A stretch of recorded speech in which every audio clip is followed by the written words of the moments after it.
మరి జీఎస్టీ వల్ల ఈ విధమైన సెక్టార్స్లో అని అంటే మామూలుగా మీరు కొన్ని కంపెనీస్ గురించి అయితే చెప్పడం జరిగింది. అలాగే మరి మెటల్స్ సెక్టార్లో కానీ, ఐటీ సెక్టార్లో కానీ వీటిలో కూడా ఎలాంటి ప్రభావం పడే అవకాశం ఉంటుంది అంటారు?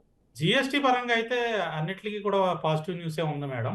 అయితే మనం చూసుకుంటే గ్లోబల్ జియో పొలిటికల్ సినారియోస్ పరంగా చూసుకుంటే ప్రస్తుతం కొంచెం ఐటీ సెక్టర్ అనేది డౌన్ ట్రెండ్‌లో కనిపిస్తోంది. సో, ఐటీ సెక్టర్‌లో ప్రస్తుతం మనకి ముఖ్యంగా టీసీఎస్ అలాగే ఏవైతే కంపెనీస్ యూఎస్ మీద ఎక్కువ ఆధారపడి ఉన్నాయో వాటికి కొంచెం ఇబ్బందికరమైన పరిణామం. అది కూడా వెరీ షార్ట్ టర్మ్ మాత్రమే. సో, ఐటీ సెక్టర్ పరంగా పక్కన పెట్టుకుంటే మెటల్ సెక్టర్ మాత్రం చాలా బుల్లిష్‌గా కనిపిస్తోందండి. సో, మనం మెటల్ సెక్టర్‌లో ఉన్న స్టాక్స్‌లో ఇన్వెస్ట్ చేసుకోవడం అనేది ప్రస్తుతం ఉన్న పరిస్థితులను బట్టి మెటల్ సెక్టర్ స్టాక్స్‌లో ఇన్వెస్ట్ చేసుకోవడం అనేది ఒక మంచి ఆలోచనగా మనం చూసుకోవచ్చండి. Okay sir. మరి రాజిరెడ్డి గారు మళ్ళీ మరి కాల్ కనెక్ట్ అయింది. రాజిరెడ్డి గారితో మాట్లాడదాం. నమస్కారం రాజిరెడ్డి గారు. నమస్కారం మేడం. ఇప్పుడు సార్‌తోనే మాట్లాడండి. సార్ నమస్తే అండి. ఇందాక మీరు రిలయన్స్ గురించి అడిగారు. ఇంకొక స్టాక్ ఏంటండి? ఎస్బీఐ రిలయన్స్ ఎస్బీఐ రెండు ఉన్నాయి మా దగ్గర సార్. హోల్డ్ చేయమంటారా అమ్మేయమంటారా? ఓకే. 2 ఉన్నాయి. హోల్డ్ చేయమంటారా అని అడుగుతున్నారు. 2 కూడా హోల్డ్ చేయండి సార్. సో, లాంగ్ టర్మ్‌లో 2 కూడా మంచి ప్రాఫిట్లు అయితే ఇస్తాయి. ప్రస్తుతం ఎస్బీఐ అయితే 871లో ట్రేడ్ అవుతోంది. ఇంకా పైకి వెళ్తుందండి. మళ్ళీ 1000 మార్క్‌ని అయితే బ్రేక్ చేసి పైకి వెళ్తుంది ఎస్బీఐ. హోల్డ్ చేయండి. అలాగే రిలయన్స్ మీరు తీసుకున్న ప్రైస్ కన్నా కొంచెం కింద గనక ఉంటే ఇప్పుడున్న ప్రైస్‌లో యావరేజ్ కూడా చేసుకొని హోల్డ్ చేసుకోవచ్చండి. 2 కూడా లాంగ్ టర్మ్ హోల్డ్ చేసుకునే స్టాకే. ప్రస్తుతం ఎక్కడ కూడా ప్రాఫిట్ బుక్ చేయొద్దు. Right madam. ఓకే రాజిరెడ్డి గారు. థ్యాంక్ యూ సో మచ్ అండి. మళ్ళీ కాల్ కనెక్ట్ చేసి మాట్లాడినందుకు. ఐ హోప్ మీకున్న డౌట్స్ అన్ని క్లియర్ అయ్యాయి అనుకుంటున్నాను. అండ్ సార్ మరొక కాలర్ అయితే వెయిట్ చేస్తున్నారు. ఫ్రమ్ బళ్ళారి ప్రవీణ్ కుమార్. సో, ప్రవీణ్ కుమార్‌తో మాట్లాడదాం. నమస్కారం ప్రవీణ్ కుమార్ గారు. నమస్తే సార్. సార్‌తోనే మాట్లాడండి. సార్ ఆస్క్ ఆటోమేటివ్ లిమిటెడ్ 535లో నిన్న తీసుకున్నాను. ప్రాఫిట్ బుక్ చేసుకోమంటారా, హోల్డ్ చేసుకోమంటారా? టార్గెట్ చెప్పండి సార్. ఎన్ఎల్సి ఇండియా ప్రజెంట్ రేట్లో బై చేయొచ్చు. సెకండ్‌ది ఎన్ఎల్సి ఇండియా అండి. ఎన్ఎల్సి ఇండియా కరెంట్ ప్రైస్‌లో తీసుకోవచ్చండి. 278.40లో ఉంది. కరెంట్ ప్రైస్‌లో కూడా తీసుకోవచ్చు. అలాగే ఆస్కో ఆటో లిమిటెడ్ హోల్డ్ చేయండి సార్. ఈ రోజు కూడా మనకి 5.48% పెరిగింది. హోల్డ్ చేయండి. మీరు 600 జోన్ దగ్గర ప్రాఫిట్ బుక్ చేసుకోండి. 595 దగ్గర మీరు 595 దగ్గర నుంచి 600 మధ్యలో వచ్చినప్పుడు ప్రాఫిట్ అనేది బుక్ చేసుకోండి ఆస్కో ఆటోమోటివ్ లిమిటెడ్‌లో. హోల్డ్ చేయండి సార్. రైట్ అండి.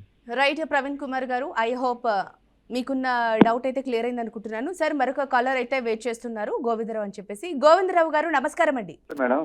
సార్‌తోనే మాట్లాడండి. సార్ నమస్తే సార్. నమస్తే అండి. సార్ ఇప్పుడు విపిఆర్పిఎల్ విష్ణు ప్రకాష్ ఆర్పుంగిల సార్ 1 ఇయర్ బ్యాక్ తీసుకున్నాం సార్ 190లో సార్. ఓకే. 190లో 100 షేర్ తీసుకున్నాం సార్. ఇప్పుడు అది 40% లాస్ లో ఉన్నాం సార్. ఇప్పుడు సార్ అది హోల్డ్ చేసుకోమంటారా, అది యావరేజ్ గా చేయమంటారా? ఇంకా కిందకు వచ్చేస్తుందండి. ప్రస్తుతం ₹100లో ట్రేడ్ అవుతుంది. ఈ రోజు కూడా 2.3% డౌన్‌లో ఉంది. ఇంకా కిందకి రావడానికి ఛాన్సెస్ కనిపిస్తున్నాయి. మీరు క్వాంటిటీ గనక కొంచెం తక్కువ తీసుకుని ఉంటే అంటే లాస్‌ని బేర్ చేయగలిగే పరిస్థితిలో ఉంటే మాత్రం ఇమ్మీడియేట్‌గా ఎగ్జిట్ అయిపోండి దాని నుంచి. పర్వాలేదు ఈ ఫైనాన్షియల్ లాస్‌ని నేను బేర్ చేయగలుగుతాను అనుకుంటే మాత్రం ఇమ్మీడియేట్‌గా ఎగ్జిట్ అయిపోండి. ఎగ్జిట్ అయిపోయి వేరే ఫ్రంట్ లైన్ స్టాక్స్‌లో ఇన్వెస్ట్ చేయండి. మళ్ళీ మీ లాస్ అనేది రికవరీ అవుతుందండి. Okay sir. సార్ డౌట్ ఉంది సార్. ఏంటండి? చెప్పండి. ఇంకో doubt sir. Sir Punjab national bank ఒకటి, యూనియన్ బ్యాంక్ ఒకటి ఉంది సార్. దానిలో ఒకటి ఉంచుకొని ఒకటి ఎగ్జిట్ అయిపోదాం అనుకుంటున్నాను సార్. ఒక బ్యాంక్ స్టాక్ హోల్డ్ చేసుకోవడానికి ఏది బాగుంటుంది? గోల్డ్ అండి.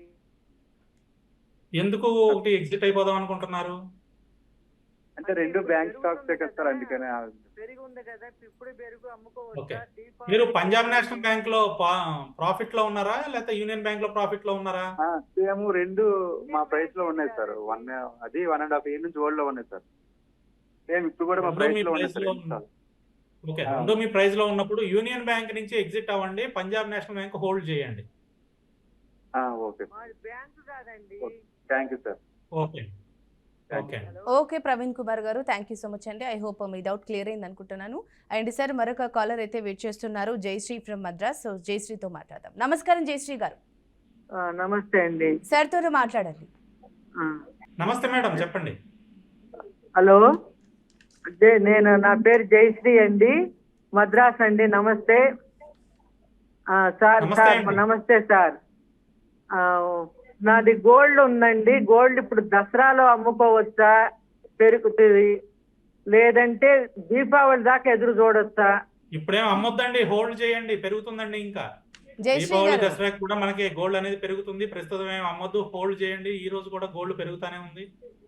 1,13,742లో ప్రస్తుతం గోల్డ్ ఫ్యూచర్స్ ట్రేడ్ అవుతున్నాయి. ఇంకా పెరుగుతుందండి, హోల్డ్ చేయండి. ఓకే జయశ్రీ గారు, థ్యాంక్ యూ సో మచ్ అండి ఫర్ కాలింగ్. అండ్ గోల్డ్ అయితే ఇప్పుడు అమ్మొద్దని చెప్తున్నారు, అండ్ రాబోయే రోజుల్లో పెరుగుతుందని కూడా చెప్తున్నారు. మరి ఇది నోట్ చేసుకొని పెట్టుకోండి.